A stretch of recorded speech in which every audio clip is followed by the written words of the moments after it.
You are watching The Wellness Hour, leader in medical news and information. I'm Randy Alvarez. Today's topic, new treatment options, new breakthroughs in the treatment of joint pain. With us, we have an expert on the topic. He is a pain management specialist, Dr. Bajaj. Dr. Bajaj, welcome to the program. Thank you. All right, now before we get into today's topic, for people that don't know you, tell us a little bit about your LA practice.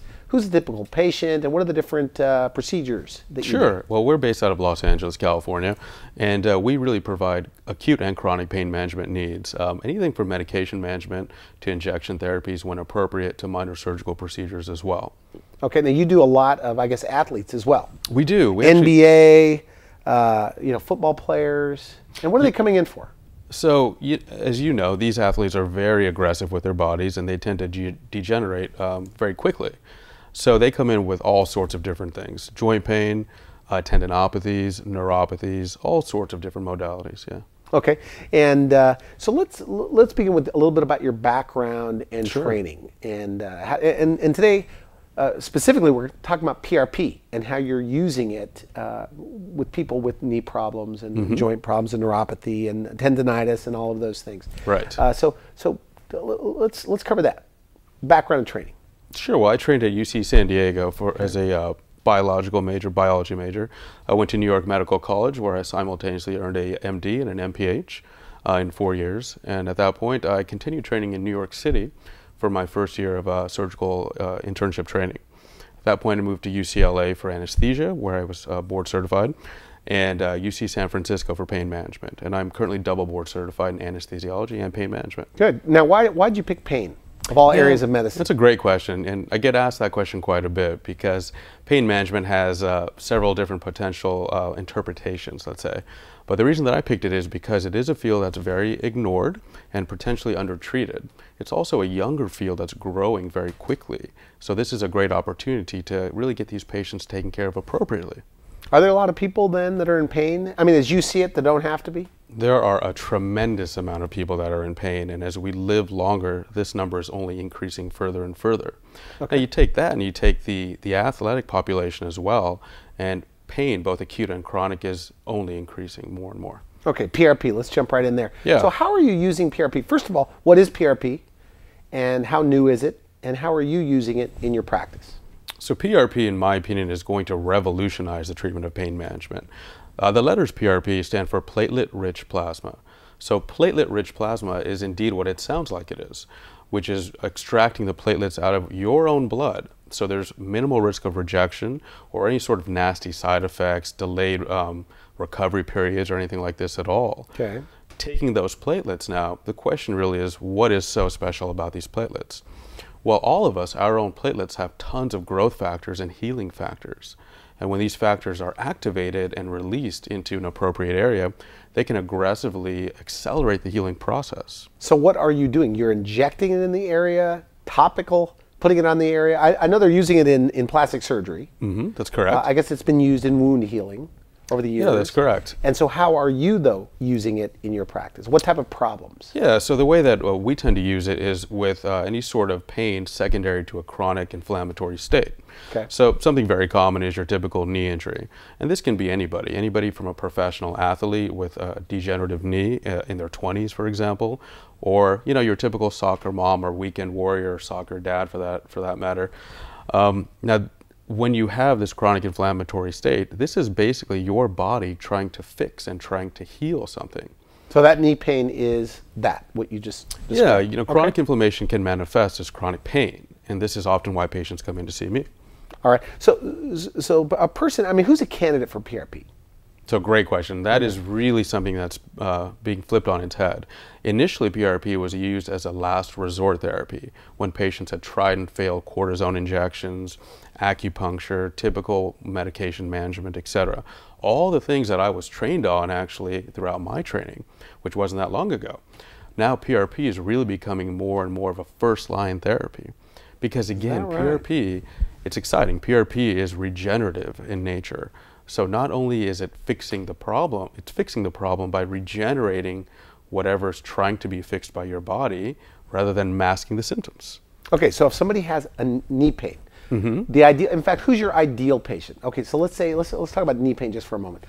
Maybe they're a tennis player, whatever, soccer, basketball. if they get to you early enough, what is going on and what are you doing? Like, it sounds to me like prolotherapy, where they're injecting something in the area and the body. And how is and PRP is just different, or it's a combination of procedures? Yeah, so prolotherapy is actually a precursor to PRP.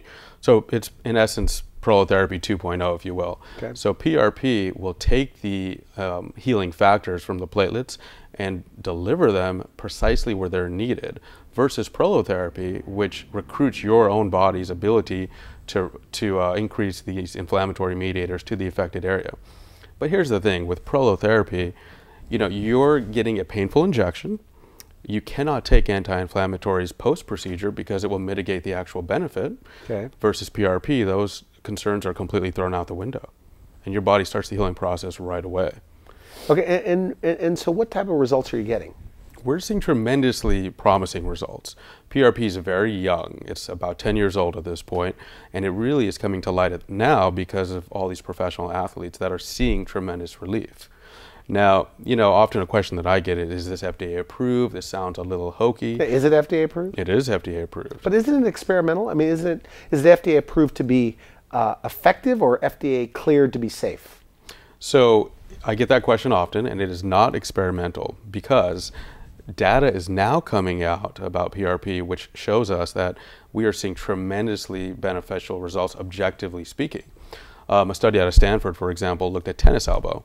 So any sort of repetitive motion causing tennis elbow, golf elbow, things of this nature, these are ideal patients that can benefit tremendously. Is that tendonitis, by the way? Is that what that is when you're talking about tennis elbow? And so it can be tendonitis. It can be also epicondylitis, which is a fancy way of saying inflammation of the joint. Okay. And again, what we're doing is mitigating that inflammatory process. So it works well with those people? Works great with those people. Absolutely. Like what? I mean, have you had people come in, tennis elbow, and the tennis elbow goes away after 1 or 2 treatments? So as unbelievable as that may sound, the answer to that question is yes. I've had patients coming in that are semi-professional basketball players. We've treated many professional basketball players as well. But the patients that truly get the most benefit out of this are these patients that are going out playing tennis for 5 to 10 years and they're starting to get that elbow pain. Your weekend golfers, basketball players, runners, joggers, etc. So for people like in the NBA, I mean, are professional athletes, I mean, is this something that is now standard? Because you called it a first-line therapy. That means if you have a knee problem, get PRP injected into the knee. Is that right? And are you doing it under scope, or how are you doing it? Yeah, so here's the interesting thing about PRP. Initially, it was used as a last-line therapy. So when these, let's say, basketball players have tried cortisone injections and those have failed, or they've had untoward side effects, or they've maxed out their ability to get any more, they've tried acupuncture, they've tried surgical intervention as well, and that has been unsuccessful, then they would resort to something like PRP. So initially, it was really something reserved for people who A, could afford it, and B, are willing to try these because their job depends on it. A professional basketball player, his body and his ability to perform is his career. So he has to exhaust all possibilities. So what is the mechanism, though? That's the part I'm not quite getting. How is it working on knees? So what happens is once we inject a platelet-rich liquid into the knee, for example, that is activated. And that is activated by a series of different biochemical reactions, which then cause these platelets to release factors in the surrounding area, in the knee, for example, and that will start to literally heal the surrounding tissue, joints, cartilage, tendons, nerves, whatever. Now, I had a guy one time on my show. He said with prolotherapy, he goes, it will grow tendons or connective tissue or cartilage like tomatoes in a garden. Probably an exaggeration, but is there truth to any of that? I mean, with prolotherapy, or PRP, are you growing or helping the body repair that injury? Is that what's going on? So here's what I would say to that. I would say that analogy perhaps is a bit aggressive, but what I will say is this. There's a study that came out of Santa Monica very recently, which does indeed show a thickening of cartilage in 15 patients that had PRP injected over 16 weeks. There's no other interpretation of that other than it is indeed growing that way. What about in your own studies? So anecdotally. What are you seeing? Yeah. Anecdotally. Anecdotally, what I can tell you. You're allowed to say that on my show, by the way. Okay, good. Doctors come on here and they don't want to share their own stuff. I mean, what have you seen now that you've been using it for quite some time? Well, you know, with PRP, it's important to really cite anecdotal evidence because it's so new. This is what's going to eventually become objective data down the road. But what I've seen is patients coming in getting 1 to 2 potential treatments, sometimes more, and they're truly back to their normal level of activity. And these are patients who I personally have tried all conservative modalities like cortisone injections, medication management, potential surgical intervention, and they're truly getting better. I mean, it's amazing. So are you ever surprised sometimes? I'm surprised every time, frankly. So you do a comparative study, some sort of imaging that you can see So here's what we do. Things are growing, the cartilage is getting thicker? The thing with PRP, as with many of these modalities, it's very important to do the procedure properly.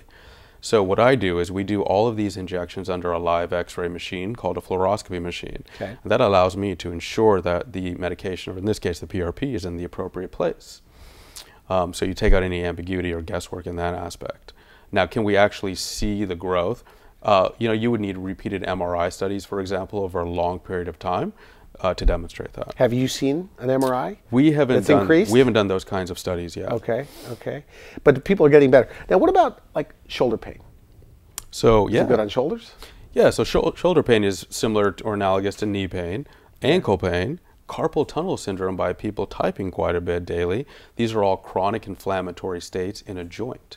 So anything like that would respond well to PRP. Interesting. So is it a combination of therapy? Somebody with carpal tunnel, somebody with shoulder pain, you're going to inject it maybe with some sort of anti-inflammatory and then PRP as well? Or no? So it really depends on who you ask. But here's my theory. Why go through that process, exposing this person to, let's say, cortisone, side effects, delayed recovery times, potential ineffectiveness, etc., when you can jump right to something like PRP, exclusively PRP, nothing else is needed. No additional foreign substances are injected into this patient because this is your own blood. And that will actually help fix the problem rather than mask the symptoms. Okay, good. Final message. Somebody watching this, knee pain, maybe they're scheduled for surgery. What do you say to them? I say, look, really reevaluate that before moving forward. If you are truly a candidate for something like PRP, you don't have anything to lose. If it doesn't work, it doesn't work. You haven't exposed yourself to any additional medications, and you can still move forward with the original game plan. Okay, good. I want to thank you for coming on the show. Very interesting. Thank you for having me. And they could go to your website, which we'll have Absolutely. listed at the bottom, and they could contact you there, make an appointment. You take insurance. Yes, we do. All right, good. Thanks again for coming on the show. Thank you. You've been watching The Wellness Hour, leader in medical news and information. I'm Randy Alvarez. If you would like to see this interview again online, you can visit our website, put in pain management. You can put in Dr. Bajaj's name, and you could find him there. For now, I wish you good health.